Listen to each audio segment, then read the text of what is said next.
네, 8월 15일 새벽 기도회를 시작하겠습니다. 우리 다 함께 찬송가 85장 구주를 생각만 해도 3절까지 부르시겠습니다.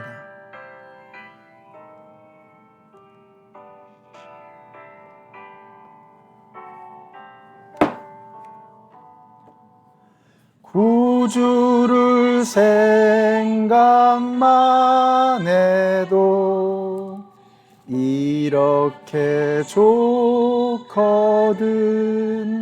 주 얼굴 배울 때야 얼마나 좋으랴. 만민의 구주 예수의 귀하신 이름은 천지에 있는 이름 중 비할 데 없도다.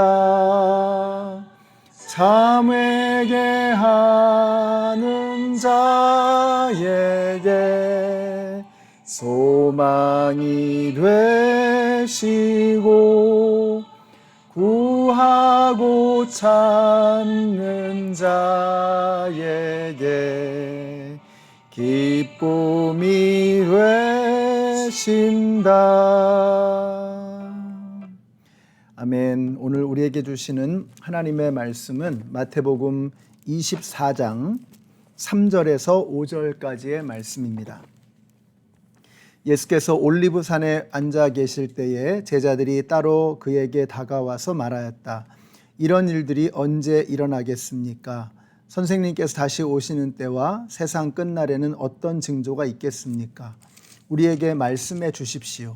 예수께서 그들에게 말씀하셨다. 누구에게도 속지 않도록 조심하여라. 많은 사람이 내 이름으로 와서 말하기를 내가 그리스도이다 하면서 많은 사람을 속일 것이다. 아멘. 네, 오늘 말씀은 이 마지막 때에 관한 예수님의 가르침입니다. 마지막 때의 특징이 뭐냐? 첫째로 오늘 말씀에 말씀하시는 것은 5절에 보니까요. 많은 사람이 내 이름으로 와서 내가 그리스도다 하면서 많은 사람을 속일 것이다. 이렇게 말씀하고 계세요. 마지막 때가 되면 현저하게 나타나는 중요한 특징이 있는데 그것은 가짜 그리스도가 판을 친다는 것입니다. 그들이 와서 성도들을 속인다고 말씀하고 계시는 거예요. 오늘날 많은 분들이 말세의 끝이 다가왔다 이런 말씀들을 하십니다. 자, 그런 생각하는 이유 중에 하나가 뭐냐? 헤아릴 수 없이 많은 가짜 그리스도가 이 땅 가운데 있다라고 하는 것입니다. 자, 그래서 가짜 그리스도가 뭐냐 하는 게 중요하겠죠. JMS 정명석이라든지 요즘에 신천지 교주라든지 문선명 이런 사람들 우리가 흔히 떠올릴 수 있는 가짜 그리스도입니다.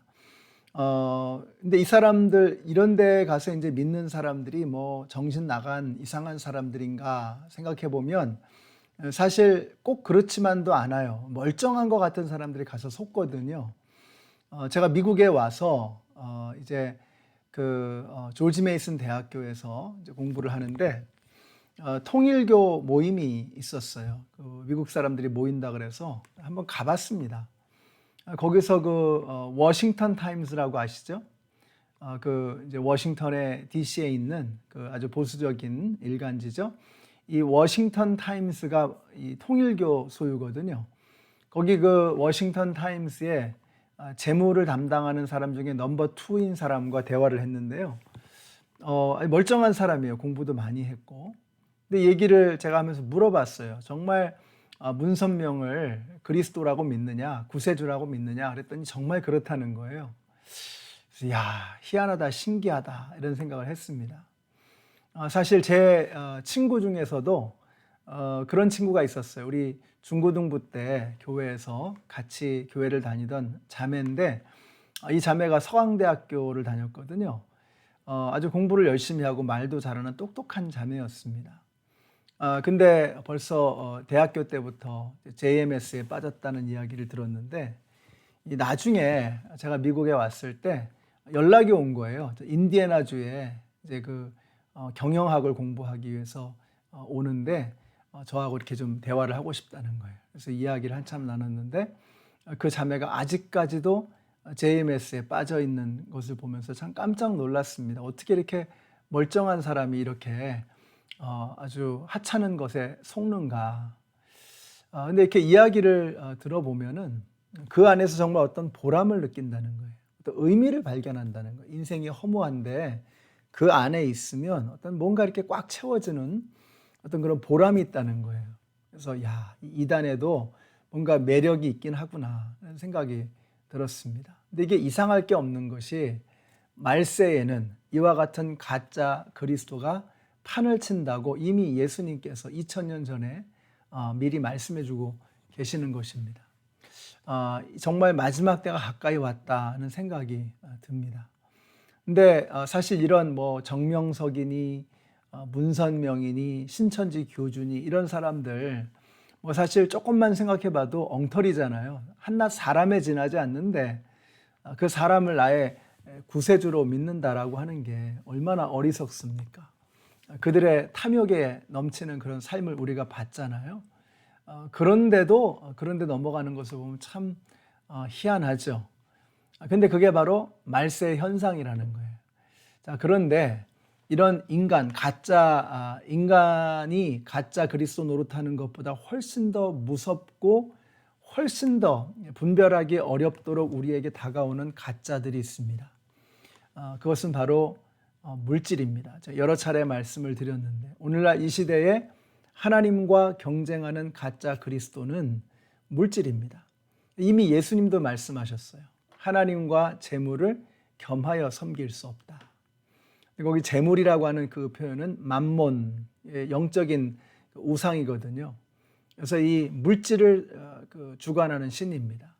이 물질의 신, 이 맘몬을 오늘날 많은 사람들이 하나님처럼 모시고 살아가는 거예요. 그러니까 다시 말하면 돈이 하나님 노릇하는 것입니다. 그래서 황금 만능이라 그러죠. 돈이면 안 되는 게 없다는 말입니다. 하나님이란 뜻이잖아요. 하나님처럼 모시고 살고 있다는 거 아니겠습니까? 우리가 이렇게 물질의 지배를 받고 있다라고 하는 것입니다. 근데 물질만큼 사실 우리가 하나님처럼 섬기는 것이 또 하나 있는데 그게 바로 나 자신입니다. 자기를 사랑하는 마음이 이 마지막 때가 되면은 굉장히 커진다라고 말씀하고 계세요. 그래서 우리는 자기 사랑이 충만합니다. 어제죠, 그러니까 어제 제가 우리 중고등부 교사 중에 한 분을 만나서 같이 점심을 먹으면서 대화를 했는데요. 그런 이야기를 해줬어요. 오늘날 많은 사람들이 자기 인생 속에서 주님의 일을 맨 끄트머리에 놓는다. 그러다 보니까 어떻게 되죠? 조금만 바쁜 일이 생기면 맨 끄트머리에 있는 주님의 일은 그냥 금방 포기해 버리는 겁니다. 그래서 뭐 예수님의 일을, 주님의 일을 하겠다고 하다가 어느 날 갑자기 못 하겠다고 포기해요. 왜 그러냐 물어보면은 바쁜 일이 생겼다는 거예요. 그러니까 바쁜 일이 생겼는데 왜 주님의 일이 가장 먼저 포기되어져야 합니까? 왜 그렇죠? 이유는 당연합니다. 내가 해야 될 그 일들의 리스트 중에 맨 끄트머리에 예수님이 계시는 거예요. 그러니까 조금만 바쁘면 맨 마지막에 있는 게 떨어져 나가는 거죠. 그런데 주님을 첫 번째로 올려놓으면 다른 것들이 아무리 바쁜 일이 생겨도 그것은 절대로 변동되어질 수 없는 거죠. 근데 참 희한하게도 첫 번째로 주님을 올려놓고 주님을 섬기는 일, 주님께 영광 돌리는 일을 가장 우선순위에 놔두게 되면 희한하게도 그 다음에 있는 모든 일들이 훨씬 더 여유롭게 이루어진다는 것을 우리 그 교사 선생님에게 그런 말씀을 좀 드렸습니다. 도전을 한 거죠. 주님의 영광 돌리는, 주님께 영광 돌리는 것을 첫 번째로 생각하며 살아가는 삶이 되시라 하는 그런 권면의 말씀을 함께 나눴습니다. 사랑하는 성도 여러분, 마지막 때가 되면 그리스도라고 자칭하는 가짜들이 판을 치게 될 것입니다. 여러분, 이단에 빠지지 마시고 그 다음에 물질을 하나님처럼 여기는 어리석음을 범하지 마십시오. 물질은 우리가 부려야 할 대상이지 우리가 하나님처럼 섬겨야 할 대상이 아니라는 거예요. 나 자신에 대한 사랑이 지나치면 오히려 그것이 나에게 해가 됩니다. 나를 진정으로 사랑하는 방법은 뭐냐? 주님을 사랑하는 거예요. 주님을 영광스럽게 해드리는 것입니다. 주님을 영광스럽게 해드리는 일을 첫 번째에 놓으면 그 밑에 있는 모든 일들이 정말 아름답게 멋지게 효과적으로 이루어지는 역사를 경험하게 될 것입니다. 가짜 그리스도가 판을 치는 이 세상 속에서 예수를 그리스도로 섬기는 우리 모두가 되시기를 예수님의 이름으로 축원합니다. 기도하겠습니다.